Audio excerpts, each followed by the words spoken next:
as fast, and the city ghettos, you know, it's any vulnerable group, when it has to live in large places like cities, tends to live together to support themselves, to help, you know, as protection, and they used to live in city ghettos.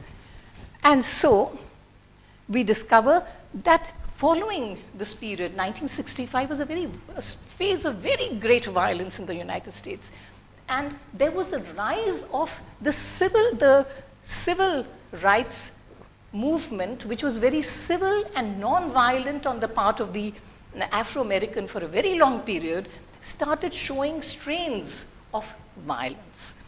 And there was militancy, and then we see that the scenes of burning buildings, troops, tanks were also, were also televised, and worse disturbances took place in Newark, in Detroit, and there was violent and also killing. And so we discover that there was a tiredness among the Afro-American youth against peaceful means, against moderate leadership. And so for a period of time, there was black militancy. They started talking about, black power. And they were angry. They were really angry with the slow pace of change. And here I would like to add that during this time you have Malcolm X. Malcolm X. Who comes up, and there was this... he was also assassinated. He was also assassinated, but he was again joining in and pitching in the protest. So we will come to that when we talk of the literature component. There's just so much, rage which the young people felt at that time, and what Dr. Pandey talks about is the representation of that among the young. And so, President Kennedy made a lot of effort and to improve. The administration started appointing them on high places, and he even appointed his brother as the Attorney General with the idea to address the problem of black voting rights in the South. And we also know that he was also assassinated. It was a violent end. President Johnson, again, now when Kennedy was assassinated in 1963, Lyndon Johnson stepped in. He was vice president. And now for the first time we discover that in recent times, he was from Texas. So there was a South person at the helm of affairs. He made his efforts. Voting Rights Act was passed, and the first black Supreme Court justice was Justice Marshall. Justice Marshall was appointed, and changes in Medicare and education were also attempted. I'll go quickly to see that President Nixon follows, making his own efforts, extending the area, the ambit of the laws that had been made, and supporting open busing. What is busing? Again, desegregation of buses. And they also tried to use negative measures. If people were not doing a certain thing, then grants would be refused to them. So that was another way to force the pace of desegregation. 1988, President Reagan also passes the Civil Rights Restoration Act. And there was this commission which recommended sweeping program for additional jobs, education, housing, and income supplementation. So the civil rights movement that King began was the culmination of a revolution. Now, it is not that the effort to give space to the Afro-American was started by King. No, it was not. It was started by countless people who had been protesting for centuries against inequality. But it was a strange force of the combination of many factors which make up history that he became the leader in the period of the 60s. He was the product of centuries of agitation by thousands upon thousands of courageous men and women. So this was an overview, a bird's eye view really, of the civil rights movement, which caught the imagination of America in the period between the late 50s and 70s. Thank you for your attention. So you have a quick survey and view of how the civil rights movement begins and where it goes. And while I was talking about Malcolm X, there's a beautiful film by Spike Lee on Malcolm X, which you might like to see, and you can access through our library, and we'd be able to show it to you, which tells you about a different kind. There was this movement by Martin Luther King, which was actually non-violent movement because he was very deeply influenced by Mahatma Gandhi. You do know that. And on the other side, as Dr. Jayal said, that there was this a section of the youth and the young people who were really protesting because they thought that it would not come this way, that violence was needed. And you can understand this in terms of what happens in situations in India. You do find that when you have people who are, if the Anna Hazare movement, he wanted it to be calm and quiet and let's take the non-violent way. The young are so, spiked up and joshed up. They'd say, we want to take it further and we should do this and that, and it's not going to hit this way. So this was a kind of a backdrop, a kind of a quick survey of the civil rights movement. But to be able to understand the complete impact of the civil rights movement, we also need to have a look at where slavery began, what happened, what kind of life did the blacks have, and how were they discriminated, and what was happening. And for that, I'm going to be inviting Smita Verma to be making her presentation. Is there a question you have in this section? I'm not in favor of that. When a white person takes pride in calling herself or himself as white, then why not black? There's a lot of questions together. It's a very loaded question. Please sit. Let's see if I can answer some of it. I'm so glad that you feel that black is not a derogatory term. I'm glad. But nonetheless, let us look at the people who were discriminated on the basis of color. Let us try to go deep into their psychology and how they must have felt at being discriminated on the basis of the skin color.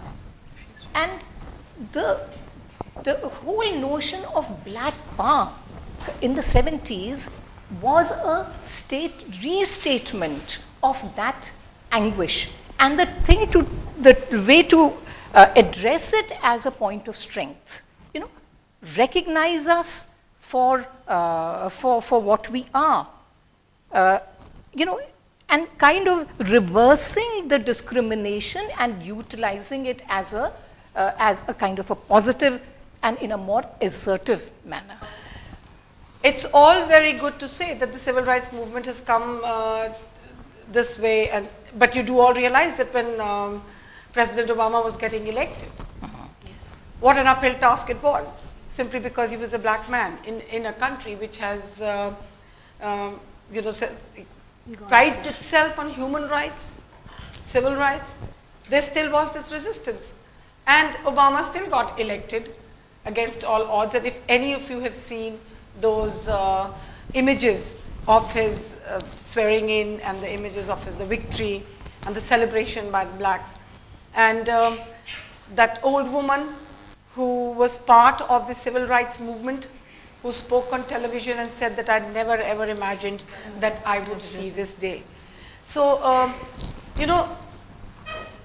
let's go back and there'll be a better understanding of why they were discriminated, why the word was derogatory. When we look at the slave trade, the movement of the slave trade and how the blacks came in as slaves from Africa, if you have an understanding of that, you'll understand that why the word black went in deeper, and they had, why it had such a derogatory and negative connotation for them. And for example, if you are let me give you another example. Supposing you are in England or you are abroad, And if somebody looks at you with a brown skin, and looks at you because you're brown, you do feel it, don't you? Let me give you another example. In our society, why is a fairer girl more beautiful than a dark girl? She may have the best features. Well, then you come to the point. It's a mindset. It's a colonial mindset. And so this entire thing of the white Anglo-Saxon male being at the center of it all, it doesn't go away, does it? But the whites who aspire to have a tan skin, if we see the No, agreed that today they want to have a tanned skin and they love to wear black gowns, which they've been wearing for years. And they've been wearing it in England for years. Even, let me tell you this, there were never slaves in England. Do you know that? England never had a single slave. They were part of the slave trade. But they did not have slaves in their homes working. Not the way that it happened in America. So, I think I'll add one point. Yes, Anupma. That it's more related to the job opportunities which were there at that time for the blacks. They were the consumers, but they were not given the rights, for the sellers, for being the sellers. So that kind of divide in the employment opportunity led to them joining so many unions prevalent at that time, like CIO and AFL.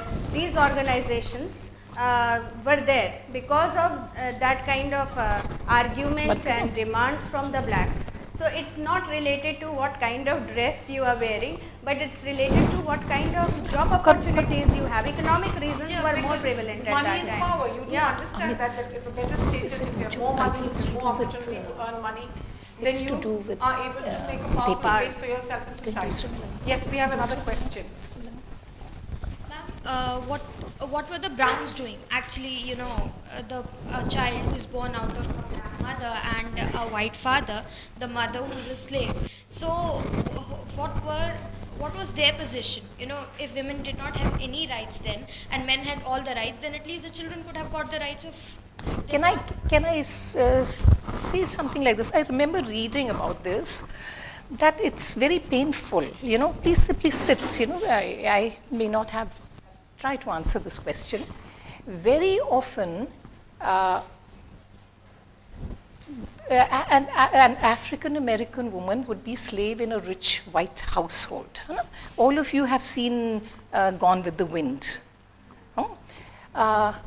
To carry that further, very often to have more slaves, to propagate more labor, because labor trade was legally stopped at a particular point of time. But you still needed working hands, you still needed chattels. So very often there were children born out of wedlock to these women, slave women in rich white households, to have labor available. And the women had practically no right on the child. They had no right on the child because they were like the modern surrogate mothers. It's very, so they were just creating the child for someone else. So the word that I use, surrogacy, is to contextualize it for understanding. It is not a kind of a technical, it's not to be used. These children were called mulattoes, right? And it's not that the women didn't suffer. Let me tell you this, that when not all children were born with the consent. Normally if the man of the house, the white man of the house decided to be involved or would be taking the black maid and the mulatto child. But sometimes, in many novels and stories, you have this, that the lady of the house was very nice to the black maid till such time that she produces this mulatto child and she realizes that her husband has been in a relationship. So listen, the marginalization was immense, the suffering was immense. It was not this very calculated thing that kept happening, that it was a calculated thing. But this was also one reason. Sit here. What Dr. Jayal said was one more reason for having children is that, you generate more labor. color has mattered all through. Let me tell you, dear students, color matters even today. And let's say that despite civil rights movement, despite a black president in America, you have heard of what resistance he has within his country. You've heard of the groups that have all come up. You've heard about these groups which resist and oppose him. So it's never been easy. It's not going to be easy. And if you talk of color, that's a mindset that is there amongst us Indians. It's stronger there. And it is rooted in the history of the slaves and their lives, which Smita would be touching upon.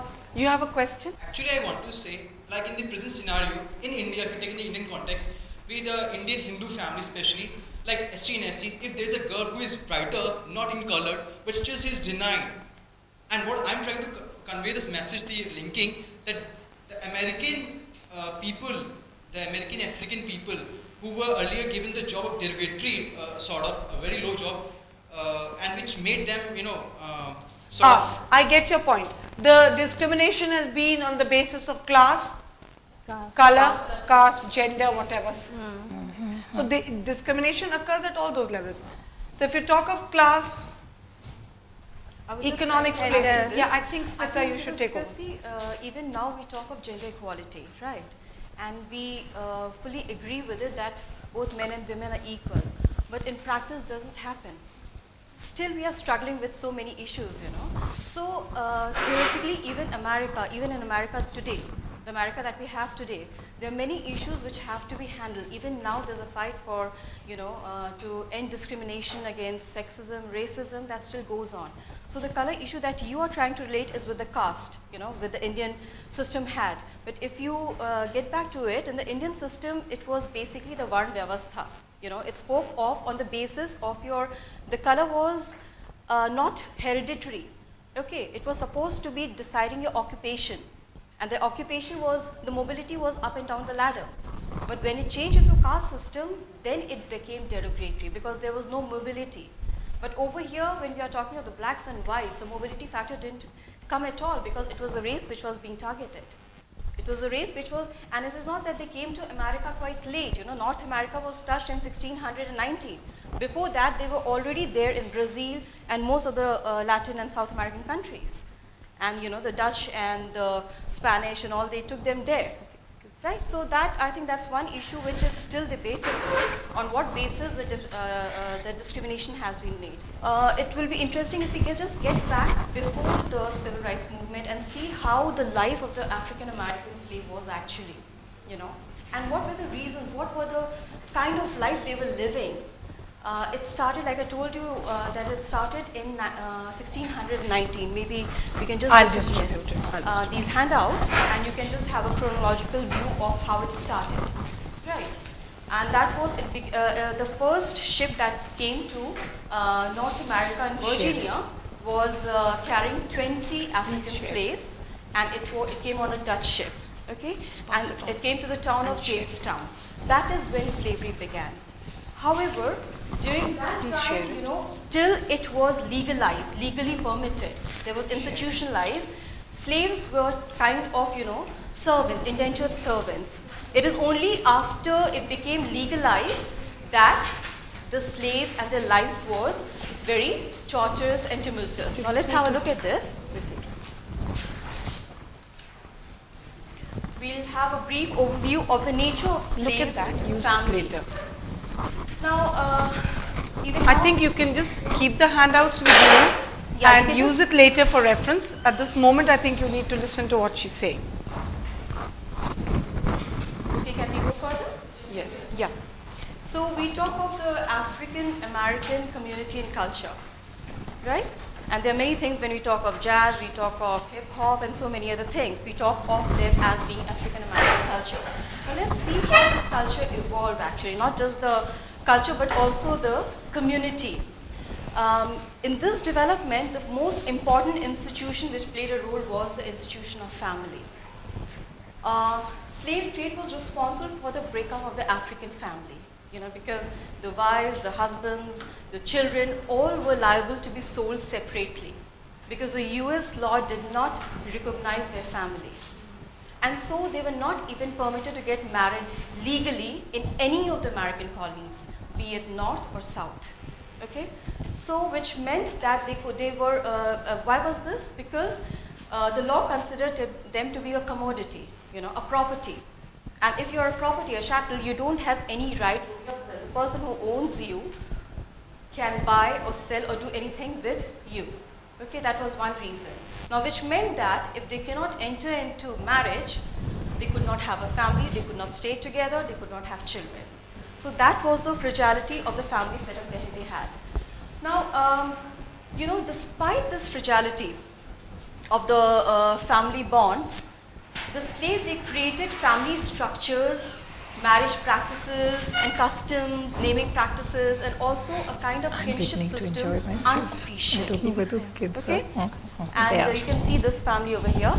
The extended system of kinship, which was central to the African community, Very interesting. it found its newfound purpose in the system of American slavery. You won't, And what because was of it? one's interest, one It was won't like to effective go so kinship deep which was in used by the something, but then slaves you can to hear it. humanize the world